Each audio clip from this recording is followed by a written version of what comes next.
السلام عليكم اخوان. طبعا هواي اخوة سألوا على هذا الجلوب اللي بصف دقمة التقفيل مال باب السائق. طبعا هذا هو خاص بجهاز الانذار مالت السيارة. هو مربوط على دقمتين، دقمة بصندوق السيارة ودقمة بالبنيد مال السيارة. ذن الدقمتين اذا ما اشتغلت صحيح هذا الجلوب عندك ما يشتغل. وطبعا من تقفل السيارة وتفتحها بالسويتش هو ما يشتغل، يشتغل فقط على الريموت. والدقم اللي مربوط بيها هاي الدقمة اللي بالبنيد هاي، والدقمة الثانية اللي بالصندوق. طبعا هواي يا اخوي يسألون يقول لك دقمة الصندوق وين صار بالاول؟ الصندوق ماكو دقمة، هي كهربائية من ضمن القفل الكيلون. هسه اذا تدفع هاي اللي جوا يطفي عندك الجلوب مالت الصندوق. هسه نرجع على البنيد. طبعا هو اكثر الخلل من الدقمة هاي اللي بالبنيد. هسه نفتحها هاي الدقمة ونشوف. تفتح هذا البرغة مالتها، فتحنا البرغي، تضغط هاي الفيشة، تسحب الدقمة، تطلع عندك هاي دقمة واحدة. هسه راح نفتح الدقمة ونشوف. هسه راح نفحص الدقمة هاي اللي فتحناها من البنيد.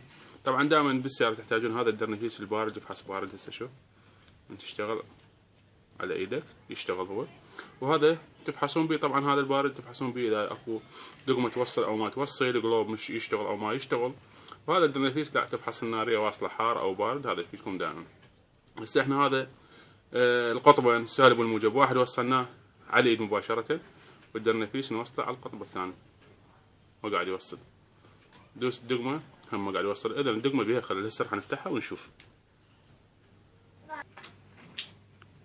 هاي بعد ما فتحناها ونظفناها. طبعا سكينة رفيعة تحتاج هنا تبحشها وتدفعها وتطلع عندك. هاي طلعت عندنا وسخة كلش وما قاعد توصل. وهذا السبرينج هنا عندك القطبين ذني هم وسخان من الداخل. نظفناها بسبراي، نشفناها بقماش، وهسه راح نرجع نشدها كل شي بمكانه. هذا السبرينج بمكانه. هاي الدقمة ترجع هنا بهاي الطريقة وتقعدها مثل ما كان. بعد ما قعدناها تضغطها تنكبس الدكيش طبيعي، ترجع اللاستيكة مالتها هاي. نرجع هسه نشدها بالسيارة ونشوف. هسه عاد كملناها راح نفحصها نفس الطريقة. قطب تخليه على يدك يوصل، القطب الثاني تفحص بالدرنفيس. هسه ما قاعد يوصل، دوس الدقمة يوصل، دوس الدقمة يوصل، دوس الدقمة يوصل. رجعنا شدينا هسه الدقمة بمكانها. طبعا البخاخ اللي تحتاجه بالتنظيف دائما هذا لازم يكون بالسيارة، يفيدك بكل شغلة تريد تنظفها. راح نفحص هسه، نسد البنيد لازم، ونسد الصندوق ونشيك القلاب ونقفل بالريموت ونشوف هذا يشتغل او ما يشتغل.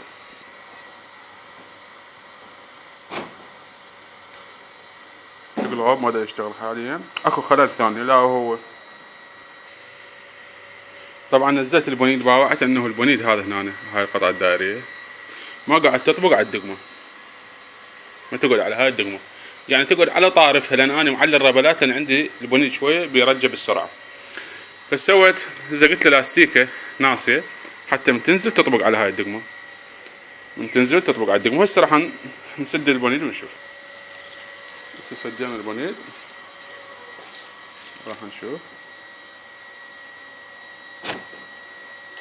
قام يشتغل الجلوب طبيعي.